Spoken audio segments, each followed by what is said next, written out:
Swayam Prabha. Digital India. Educated India.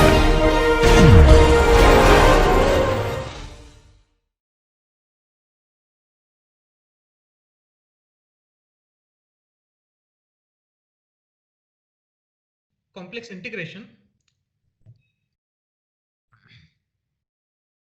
So let's begin with something basic about definite integrals. So let f from closed interval ab to c be a piecewise continuous function. That means it's continuous outside some finitely many points, which are the points of its discontinuity, and in between that it is continuous. So let ft from f, so break f into real and imaginary parts. So if ft equal to ut plus I vt, and define integral ft dt from a to b to be integral ut dt from a to b plus I times integral vt dt from a to b, where both these integrals are defined to be the usual Riemann integrals. Yeah, so this is just something you're probably familiar with. So you probably more used to integrating real functions, but now if it's a complex valued function, then break it into real and imaginary parts and integrate them separately. That's what we mean by integral of a complex valued function. Yeah. So I suppose everybody remembers how the Riemann integral was defined. Just to very quickly recall, how do you define integral ut dt from a to b? Break up closed interval ab into large number of intervals and compute the sum. For every subinterval, take length of the subinterval times the value of the function at some point in that subinterval and sum it up over all the subintervals. And now take limit as the length of the subintervals as the number of subintervals go to infinity and the length of each of the subintervals goes to 0. So in the limit, whatever, if the limit exists, you call the function integrable, and whatever you get in the limit is called the Riemann integral. So this is the so-called integral as limit of a sum. Yeah, is this okay?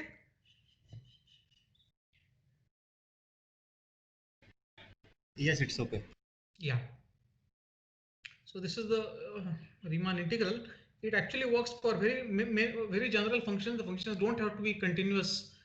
It can be piecewise continuous. It can be continuous at many, discontinuous at many points. But still, this integral will often exist. Okay. Now some basic properties. First is that the real part of the integral is the integral of the real part, which is the integral of u of t. Secondly, similarly same for the imaginary part. And if you take third part, if you take the linear combination c1 ft plus c2 ft and integrate it, that is c1 times the integral plus c2 times the second integral. And the fourth, modulus of integral ft dt is less than or equal to integral of modulus of ft dt. So the fourth point is a consequence of the fact that z1 mod of z1 plus z2 plus zn is less than mod z1 plus mod z2 plus mod zn. After all, the integral is going to be a certain limit of sum. So you're going to take sum of various things and take modulus. But modulus of sum is less than sum of the modulus. So if you use that, you immediately get the fourth inequality. Yeah, are these clear?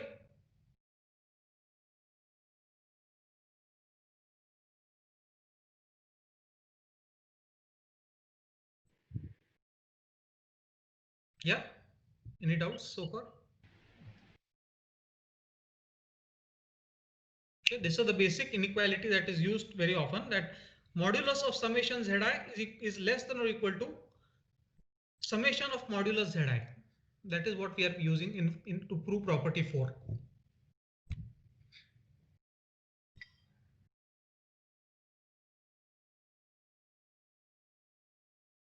Okay.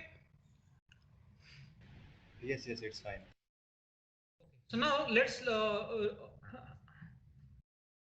introduce another notion, the so-called length of a parameterized curve. Recall that if gamma t is xt plus I times yt is a parameterized curve in the complex plane, then we define the length of gamma to be integral from a to b mod gamma prime t dt, which is integral from a to b square root of x prime t square plus y prime t square, the square root of that dt. So this is the integral of the length of a parameterized curve.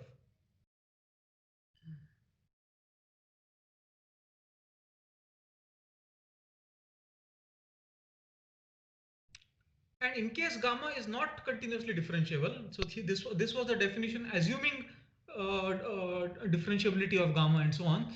But if xt and yt are not c1 functions of t, then we define the length of the curve as follows. Choose n points p1, p2 to pn on the curve. Consider the summation pi plus 1 minus pi, where mod of pi minus 1 denotes the length of the arc joining pi and pi minus 1. So basically choose lots of points on the curve p1, p2 to pn and compute the sum of the lengths of the straight lines joining pi with pi plus 1.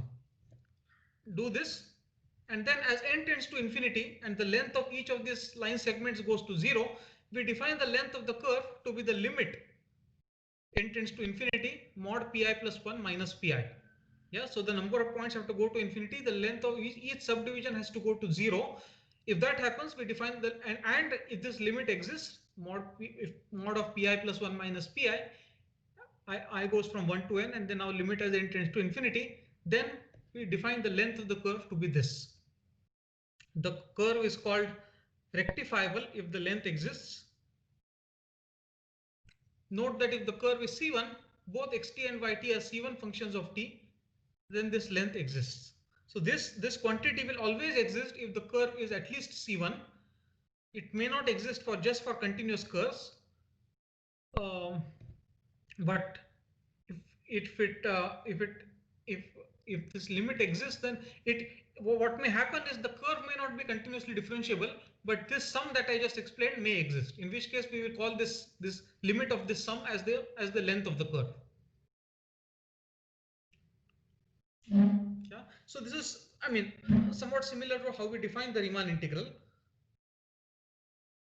Approximate the you have some complicated curve approximated by a union of straight lines, and as the number of points go to infinity and lengths of each of those straight lines goes to 0, whatever you get in the limit is the length. Sir, but it is given length of arc, right, in the slide? Length of a curve. Sorry? Arc. Yeah. Oh. Then is it straight line or straight line? Yeah. Arc means joining pi to pi plus 1. Otherwise, you don't know how to define it again. Mod of just mod of pi minus 1. Whatever I've written is the correct thing. I mean the straight line arc.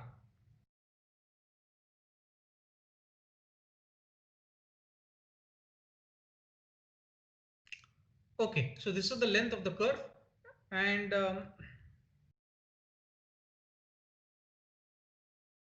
yeah. Now let's discuss contour integration. We will discuss the complex analog of line integrals from calculus. We see a curve gamma t is smooth if gamma prime t is not equal to 0 for all t. Right? Such a curve is also called a regular parameterized curve. A contour is a curve consisting of a finite number of smooth curves joined end to end. So it is again going to be smooth except for those finitely many points which are the joins of those smooth curves. So such a thing is called a contour. So it's piecewise regular, piecewise differentiable, and it is said to be simple if the parameterization map is 1-to-1 except at finitely many points, except at the endpoints. So the starting point of the parameterized curve and the end point of the parameterized curve are the same, but in between the curve does not crisscross. There is no self-intersection of the curve. That's what one means by simple. Sorry, I made a small mistake in saying except possibly at the endpoints. So the parameterization map is one-to-one except possibly at the endpoint. That means the initial and final point may or may not be the same, but certainly in between two points don't go to the same point. The curve does not crisscross anywhere in between.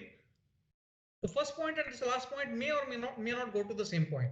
And the last definition is that it is said to be closed if the initial and end point are the same. So gamma A is equal to gamma B. If the curve begins and ends at the same point, we call it closed. So so I have drawn a few curves here. So the first two examples are simple closed curve. So gamma T begins and ends at the same point, and nowhere does the curve cross itself over. So the first two examples are examples of simple closed curves. The last four examples are not simple closed curves. So you can see in the first, second, and third example of the non-closed curves, the curve is crossing itself. That means the parameterization map is not injective; it's not one-to-one. And the fourth is actually a simple curve, but it is not closed, gamma T. The parameterization map in this case is one-to-one, but the initial point and the final point are not the same. So these are 6 examples, which I guess clearly illustrates what is meant by simple closed curve. Any doubts? Sir, Yeah, in the third one, in not simple closed curves, yeah. we can assume that intersection point to be the beginning and the ending point. No, it's not the beginning and end point. No. I mean, we can. Oh no, no. The end, no. The end. See, suppose the curve begins at that point, okay, but there is some point in which is strictly in between closed interval AB, at which the value is the same as that of A. Okay, sir. See, only gamma of A should be equal to gamma of B, and no two other elements should be equal. Okay. So what is happening here is there is some point C which is strictly between A and B, such that gamma C is equal to gamma A. Yeah. So it's very geometric notion, and I guess, yeah. Any doubts? Sir, why does gamma dash t have to be 0? Not have to be 0 always. As in, why can't it be a constant function?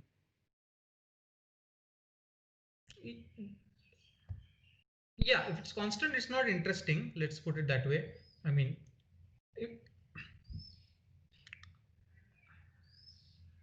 so yeah, okay. I mean, you can integrate. You can consider that case separately, where gamma t is just when gamma prime t. The point is, if gamma prime t is identically 0, then the curve is just a constant, and you can define its integral to be a 0 as a separate case. Okay, sir. Sorry. Sir, can you explain, like, intuitively how gamma t going to 0 makes the curves not smooth? Gamma t going to 0 or gamma prime? Gamma dash t, sorry. So for example, take something like t square t cube. Okay, t goes to t square t cube. Okay. So if you draw the graph, how it looks at 0, you will find it has a sort of beak shape. It's the so-called cuspidal curve. T goes to t square t cube. If you look at neighborhood of 0, the problem is at t equal to 0. So look at t goes to t square t cube, say from -1, 1 to the complex plane, and you will see that at 0, it is at t equal to 0, it's not really differentiable. The curve is not really smooth.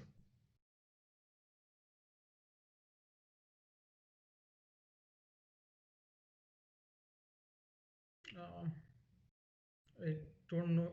Well, I don't have anything by which I can Sir, can we say that if gamma dash is 0 for all t, then the contour will be a point itself?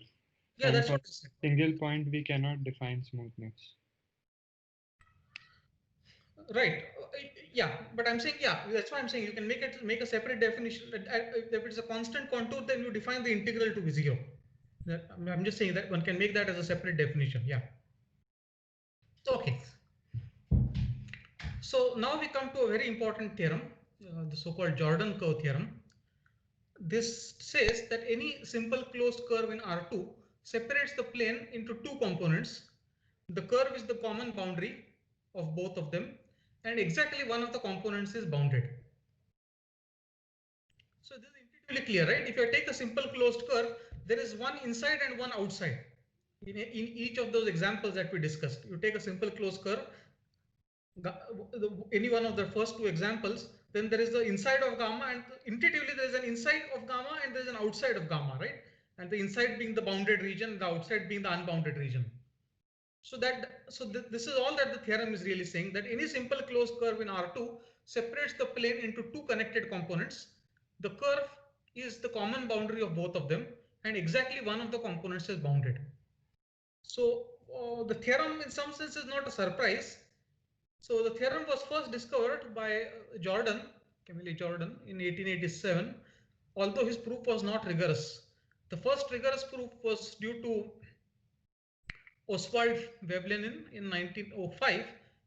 And as I just said, although intuitively very believable, the proof of this theorem is non-trivial, and we shall not prove it here. There are generalizations of this theorem to higher dimensions as well. Roughly speaking, the simple closed curve will be replaced by the image of a sphere, for example, in one higher dimensions. Note that in the above theorem, one does not make any assumptions on the differentiability of the curve. This is what makes the proof all the more difficult. So this is the Jordan curve theorem, one of those theorems in mathematics which is very easy to state. In this case, also very believable, but a rigorous proof is pretty hard. So it's a difficult theorem to prove. Is the theorem okay? Yes, it's fine. Yeah. So let f from omega to c be a complex function defined on a domain omega, and c be a contour with initial point z0 and terminal point z. So we will define the integral of f along c to be integration fz integration fz along c to be, by definition, integral f of zt into z prime t dt. So what you are doing is integration fz dz from over c. So this dz, now when you change variables from z to t, becomes z prime t dt. So integration, so this is the definition anyway, f of zt times z prime t dt. And of course, you can now separate everything into real and imaginary parts as usual. So if for fz equal to u plus, sorry, it should be u plus iv, and dz equal to dx plus I dy, we have integration fz dz over c is u dx minus v dy plus I times u dy plus v dx, which is equal to, again, instead writing the dependence on t, this is integration from a to b, u of xt yt x prime t minus v of xt yt y prime t dt plus I times integration u of xt yt y prime t plus v of xt yt x prime t dt. So just separate into real and imaginary parts, write it as a function of t, apply the definition. So this is how we define complex integration. Yeah, so this is something simple, just a matter of applying the definition and breaking into real and imaginary parts and so on. So properties, the usual properties of real integral get carried over to the complex analog. So one is that this integral is independent of the parameterization. Integration fz dz over minus c is minus of integration fz dz along c, where minus c is the opposite curve. That means the curve with the opposite parameterization. So what do I mean by curve with the opposite parameterization? So suppose the curve is defined from closed interval 0, 1 to the complex plane, then the curve with the opposite, so if you have a curve gamma t, the curve with the opposite parameterization is gamma 1 minus t. Yeah.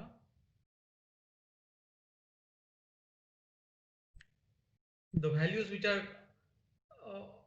values at points close to 0 I will be now values at points close to 1. So that's the opposite parameterization. So when you change parameter, this is obvious. This is the analog of our real case. Integration fx dx from a to b is minus integration fx dx from b to a. That's all that this is saying.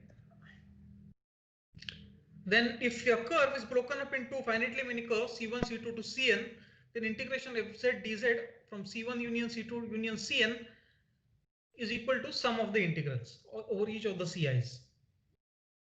And fourth, as usual, modulus of integration fz dz over c is less than or equal to integration of mod fz dz. So let's take a basic example. Yeah, so consider integration 1 over z minus z naught dz over c, where c is any circle around z naught. So take a circle centered at z naught, and let's compute this very basic integral 1 upon z minus z naught dz.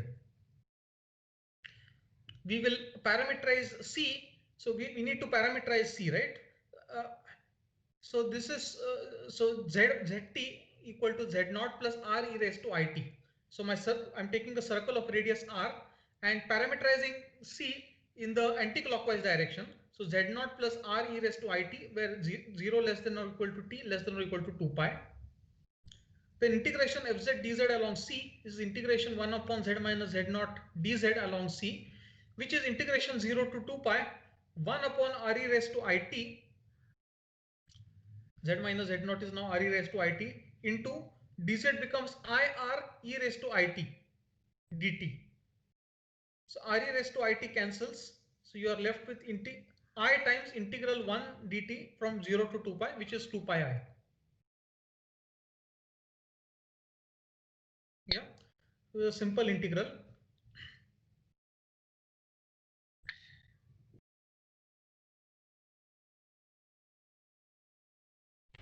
F of z is the integral or the function whose integral is being done?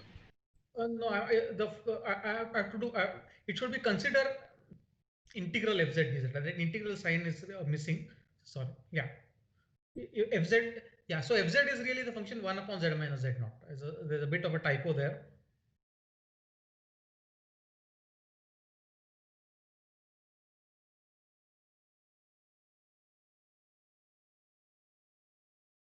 Sir, in the third property, we are assuming that C1, C2, double Cn are disjoint, right? Not really. I mean, no, they may not be disjoint. For example, C2 may begin where C1. It is true for disjoint, but it's also true, for example, if C2 begins where C1 ends, C3 begins where C2 ends, and so on. Yes, sir. Thank you.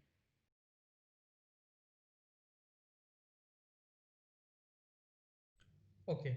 So notice a nice observation to be made here. Note that this integral is independent of the circle chosen around z0. Yeah, we did not fix the radius of the circle. We just said it's any circle centered around z0. You have taken any circle of any radius, but the integral is always 2 pi I. This is something interesting, and it's not a coincidence. We will see that this is an instance of a more general situation. There will be a theorem of which this will going to be a special case, that this integral is really does not depend on the choice of the curve C. Yeah. So now let us prove a general result. We will show that f has a primitive if and only if integration fz dz is path independent. Suppose f has a primitive, that is, there is a capital F, so that capital F prime is equal to f. That's what one means by f has a primitive. Primitive just means integral. So suppose capital F prime is equal to little f. Then let's compute this. So integration fz dz over c. What is this? This is by definition integration f prime z dz over c, which is, let's apply the definition. This is f prime of zt into z prime t dt. dz becomes z prime t dt. This is equal to integration from a to b. This f prime zt into z prime t dt. F prime of zt and into z prime t. This is by chain rule equal to d by dt of f of zt. So what you are now left to integrate is d by dt of f of zt dt from a to b. And by fundamental theorem of integral calculus, we know that this is just f of zb minus f of za. Integral of the derivative of a function is the value of the function at the end point minus the value of the function at the initial point. So this is f of zb minus f of za. Thus the integral depends only on the endpoints.